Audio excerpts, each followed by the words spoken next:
This is week 2 of a series that we're calling Living the Dream. And I just thought it would be fun to kind of have a hashtag that all rhymes. So Living the Dream in 2019, okay? And you guys haven't been using it that much, all right? I did this for you. Living the Dream in 2019. And what we've been talking about is how there is nothing like it when a dream occupies our heart. Like there's nothing like it when we have fresh vision in our eyes. There's nothing like it when we are burning with a God-given purpose. There's nothing like it. Last week, I taught you a Hebrew word that has become perhaps your favorite Hebrew word. It's from Proverbs 29. Let me remind you of this Hebrew word. This is what it says, chapter 29. Where there is no, say it with me, where there is no... All right, so some of you remember this word. Some said kazoo, I think, right there. So here's how this is. It's pronounced zone. Zone. So you need to spit up a little bit when you say this. Kazone. All right, so let's try this on the count of 1, 2, 3. That's pretty good. Kazone, all right? Now, if you read this, you're not going to see that word. It's the Hebrew underneath the English. Kazone. What does this word mean? It means to dream. It means to have vision. It means to be moving with purpose in your bones. God is saying, listen, where there is no kazone, no dream, no vision, no revelation from God, what happens? Say it with me, the people what? The people perish. It doesn't mean your heart is going to stop beating. It just means that you're going to confuse existing with living. The inverse of this verse is true, meaning where there is kazone, what's going to happen? Here's what's going to happen. The people, they're going to live. I know the slide before the slide. That's what it's supposed to say. The people are going to live. Where there is kazone, the people live. The person sitting in your chair, the person watching Facebook Live right now, the person that said it's too cold, I'm going to stay home. Where there's a dream in your heart, God's going to cause you to live in a brand new way. I want you to think about those that we've seen chasing their dream.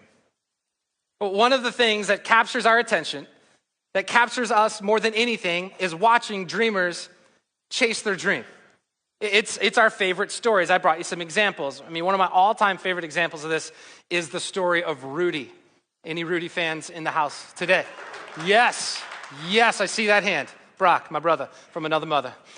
Rudy, dude is 5'7", maybe, 170-pound nose tackle, getting worked in practice every single day. You guys need to watch the movie if you haven't seen it. I mean, there he is, Rudy, just getting owned, right? Just getting hammered day in and day out, but he will not quit. Why?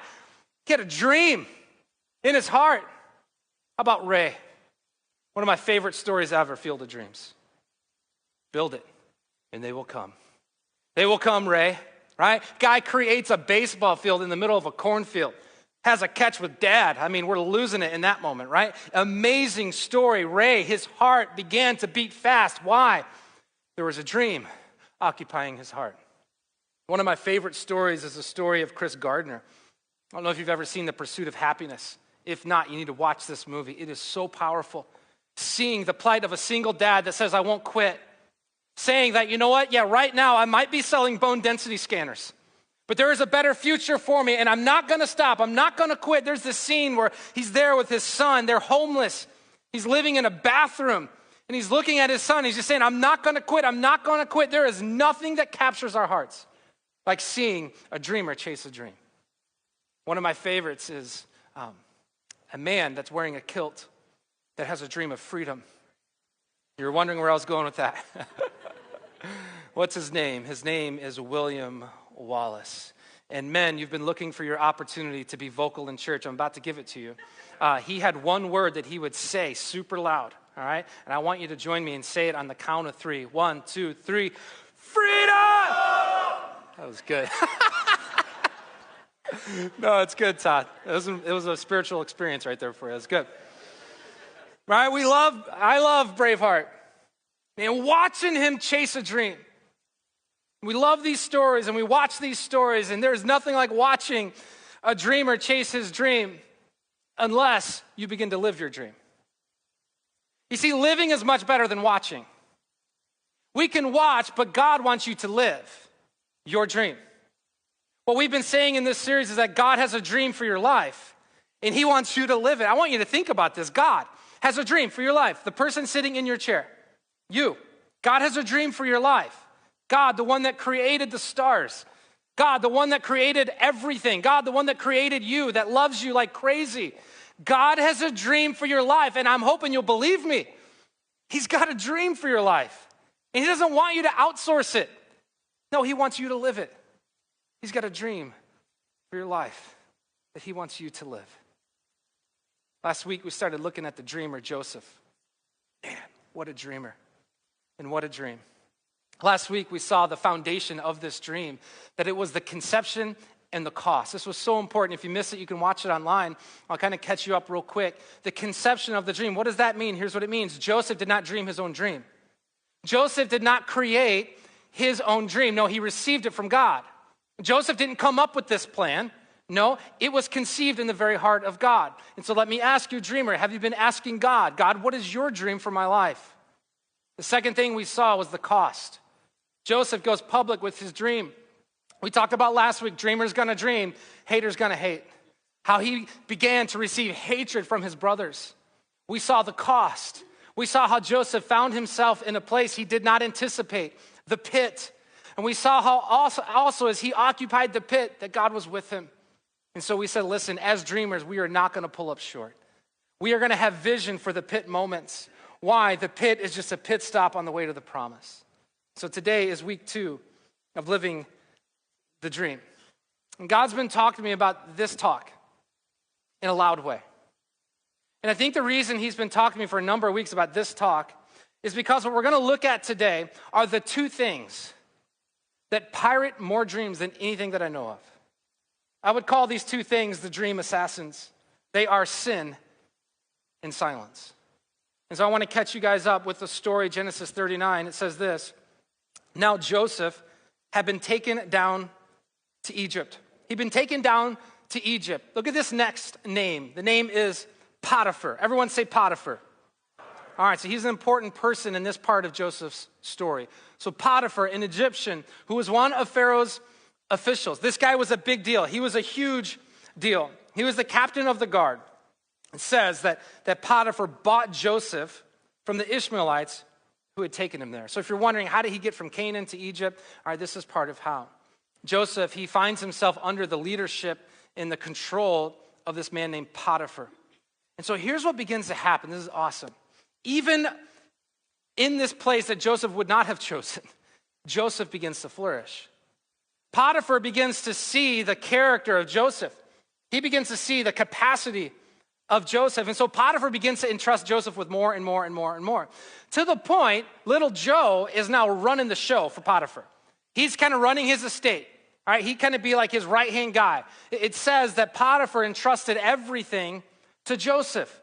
And so it's in this moment where Joseph is beginning to flourish that we see the first assassin show up. And let me tell you, when you begin to flourish, when you start crushing it, when you start killing it, get ready for this first assassin. You can mark my words, he's coming for you, and it is sin. It's sin. Joseph realizes in this moment of the story that although he's the dreamer and God is the dream giver, there is the great dream assassin, and his name is Satan. I want us to look at this. It says, one day he, Joseph, went into the house to attend his duties, and none of the household servants was inside. It says she. Now let me explain who she is. We don't have a name, but this is Potiphar's wife. Now I want you to just imagine for a second, use your imagination a little bit, don't use all of it. Potiphar, like second in command of Egypt, like super powerful guy, like one of the most powerful guys on the planet. How good looking do you think his wife probably was? Scale of 1 to 10, you can just shout it out. Scale of 1 to 10. Yeah, 15, exactly, all right? So his wife, it's not in the Bible, all right? But his wife, all right, you can just go ahead and assume she was like at least runner-up for Miss Egypt, all right? Like, so use your imagination just a little bit, all right? Like she was smoking hot, all right? Super, super gorgeous, okay? Can you say that in church? I don't know. We just did, all right? Like you can't miss this part of the story. And that person, that woman, in this moment is partnering with Satan to try and steal and unravel the dreamer by causing him to sin. I mean, this is actually in the Bible. Here she is. What does she do? It says she caught him by the cloak and said, "Come to bed with me." All right. So I just want to make sure we're following. She literally tears his clothes off of him. When I'm studying this, I'm like, now this reminds me of my honeymoon night. It was just like this. No? I thought that's not how it went down? That's how I remembered it. I'm sorry.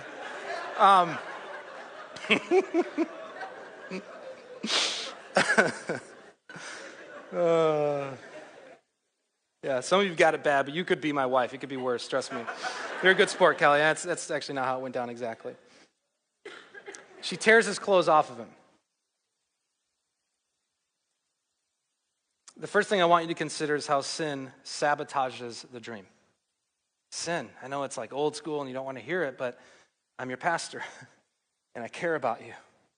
And if there is one thing, I'm telling you, if there's one thing that's going to crush the dream, it's this. All right, now he's being tempted. So that isn't a sin. Being tempted isn't a sin, but caving to it is. In this moment for Joseph, so much is hanging in the balance. I want you to think about it. Would he trade lasting freedom for instant gratification? Would he? I mean, dreamer, you got to understand, everything is moving so fast. We rarely can get outside of the situation, but in this moment, that is what's going on. Would Joseph make that trade? Would he trade it? Lasting freedom. Continue to hold on to the dream for instant gratification. He's wise, though. He's a man of integrity. He's a man who I believe had the dream so clear in his heart and in his head. Look what he does. It says, but he, Joseph, left his cloak in her hand and does what? What did he do? He ran out of the house. Two things going on here. One thing God does, one thing Joseph does. What does God do? God provides a way out. One of my favorite promises in all of the Bible is that you will not be tempted. Listen, high schooler. Listen, college student. Listen, person in the second half of your life. You will not be tempted beyond what you can bear. The Bible teaches us, and it is a promise, I've seen it over and over again in my life, that in every situation, God will provide a way out. We have these exit signs. I want you to kind of turn your head if you can and look back this way. We spend a lot of money on these exit signs. All right? Oh, you have no idea. The fire code and all that stuff. Every time you see that exit sign or any exit sign, I want you to remember this promise from God. In every situation, listen, he will provide an exit for you. The question is, will you be wise like Joseph and take it? Two things. God provided the exit. The second thing, Joseph took it. He ran. It says that he literally ran. He ran out of the house. Notice how Joseph did not stay and try to negotiate with temptation. All right, he's like literally naked in this moment. Like naked in this moment. But he does not stay and try to negotiate. I'm Joseph. All right, I'm the guy that had that fancy coat. I got the favor of my father. I've got integrity.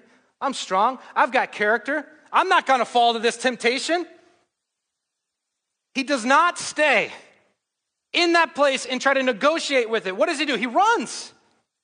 He's wise. What does he know about sin? Sin is 90% location. I can promise you that.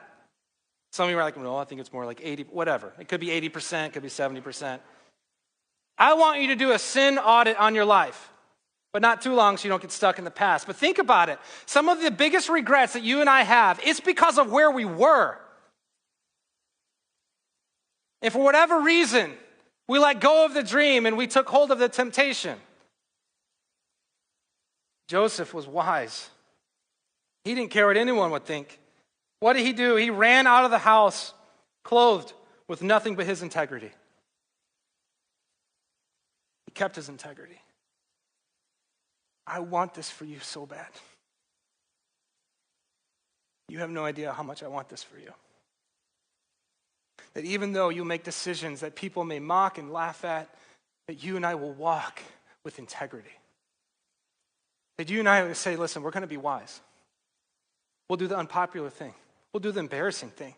We're going to take the exit. One of the things I love the most about Joseph, he ran out of the house clothed with nothing but his integrity. The next part of the story, he was falsely accused. I mean, here's this guy running around with nothing on. Potiphar's wife had to come up with a story. And so she did. She created this story that wasn't true, and she said that Joseph was the one that was trying to sleep with her, which of course was false. But Potiphar comes home from work, and he hears this story, and he loses it, obviously. And so what he does is he uses his power to send Joseph to prison. So here's the dreamer in another pit. Here's the dreamer behind bars for something he did not do.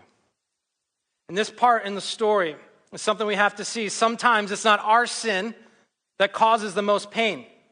Sometimes it's the sin of someone else. Sometimes it is nothing you did. Sometimes it's the sin of someone else. Joseph didn't do anything wrong. He did everything right. And yet here he is behind bars. Here he is feeling like miles and miles from the promise, miles and miles from the destination of the dream God had put in him. What did he do wrong? Answer, nothing. This was the sin of someone else. And when this happens, the sin of others, it doesn't disqualify you from the dream as much as it discourages us to never dream again. Right? Some of you, because of the sin of others, you've formed a question. It's one of the biggest questions we have as human beings. If there is a God, and he's worth following, why does he allow so many bad things happen to so many good people? I've asked that. I still ask that. Right? Why do so many bad things happen to so many good people? And those of you that are carrying around that question, more than giving you an answer today, I want to offer an environment for you. It's called Alpha. It's one of the best environments I can think of. It is full of a bunch of Josephs that have gone through a bunch of stuff in their life. They're carrying around hurt that have been transformed into big questions. And you need a place where you can ask those questions. You need a place where not only you can experience free food, and you'll get that, but you can experience a judgment-free zone. Like, no judgment allowed. And if you ever feel that, let me know, okay? That person will be, we banned them from the universe. No, like Alpha is this place where you can seriously ask any question you have. My question for you is, if you're carrying that, would you take that step? Would you be an Alpha this winter? It reminds me, this part of Joseph's story reminds me of Andrea Walsh. She was in my Alpha circle a couple years ago, and I had a front row seat of watching God do some really special things in her heart and in her life. This is what she writes in. She says, "My pain started at a young age when my parents divorced.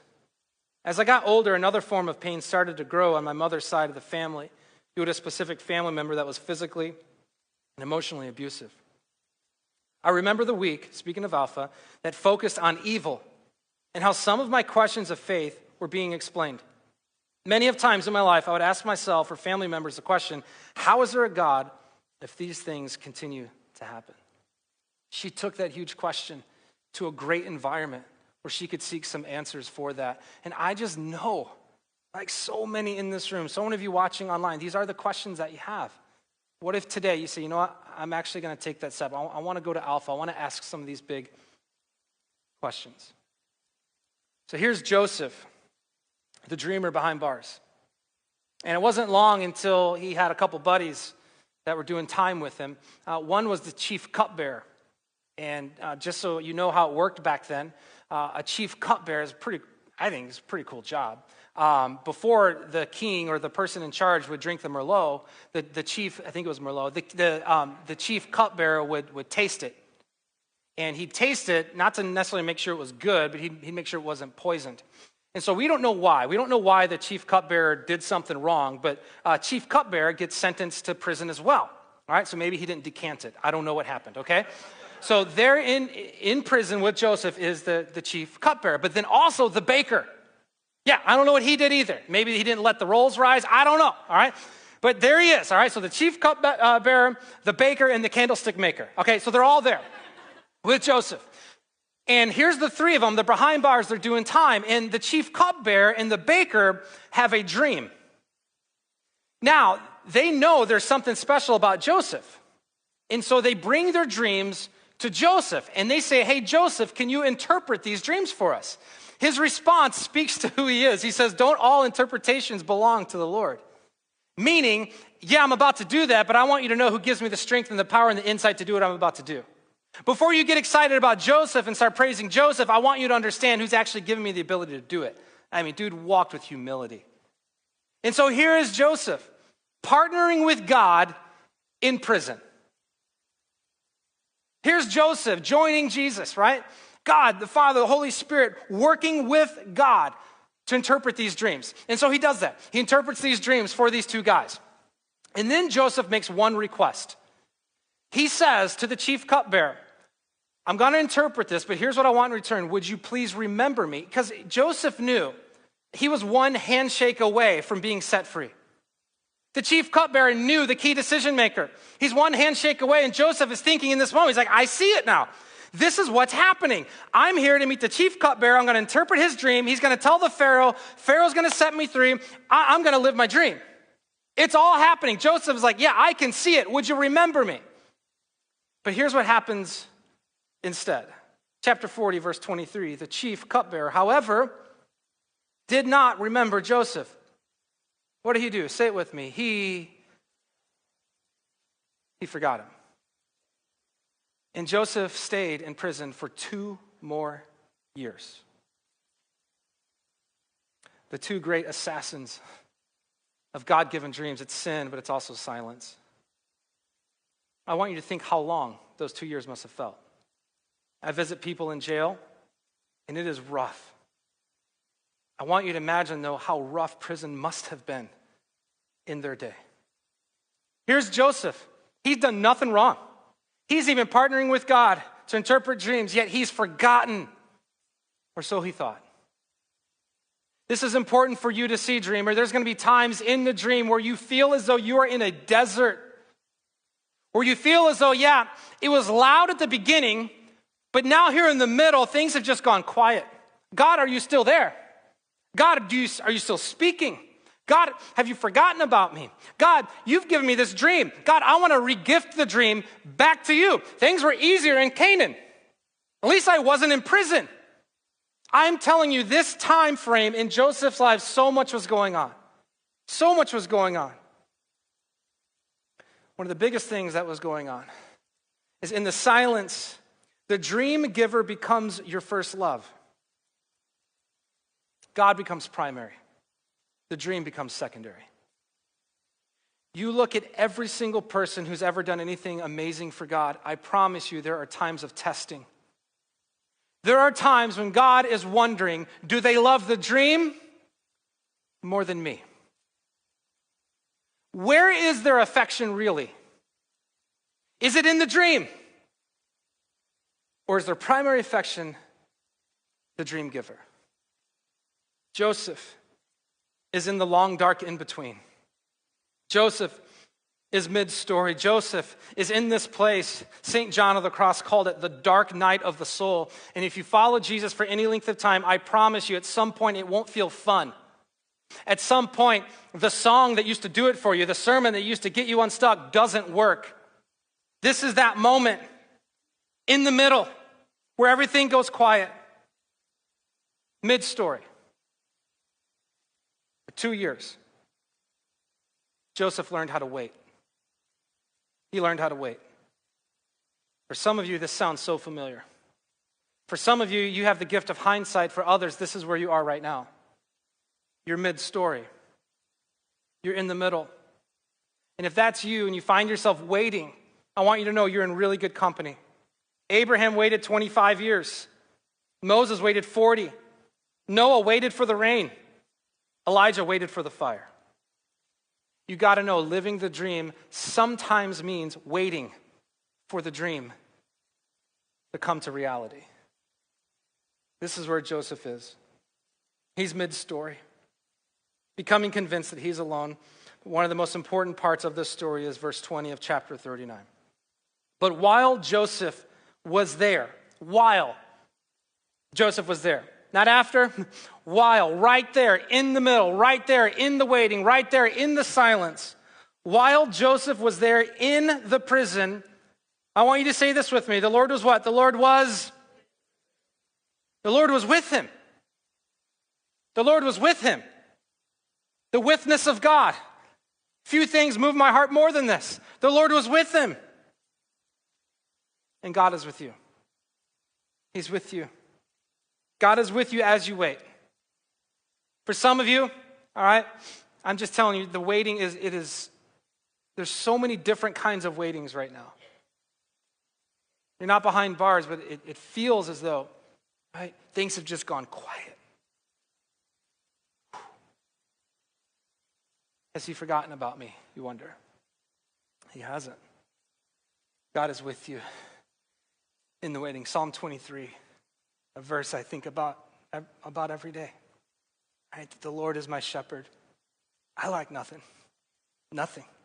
That means I don't want some stuff, but I lack nothing. It says, even though I walk through the valley, right, he is with me. The witness of God. God, maker of heaven and earth, is with you right now in the waiting, in the silence, and in this moment, I promise you, the dream giver is becoming your first love. Will you allow that to happen? Your affection for him can grow in this moment more than any other part of the story, more than the beginning, more than the end. It's mid-story. Will your affection for God, will your steadfastness for God, will you worship him, not just for his hand, but for his heart?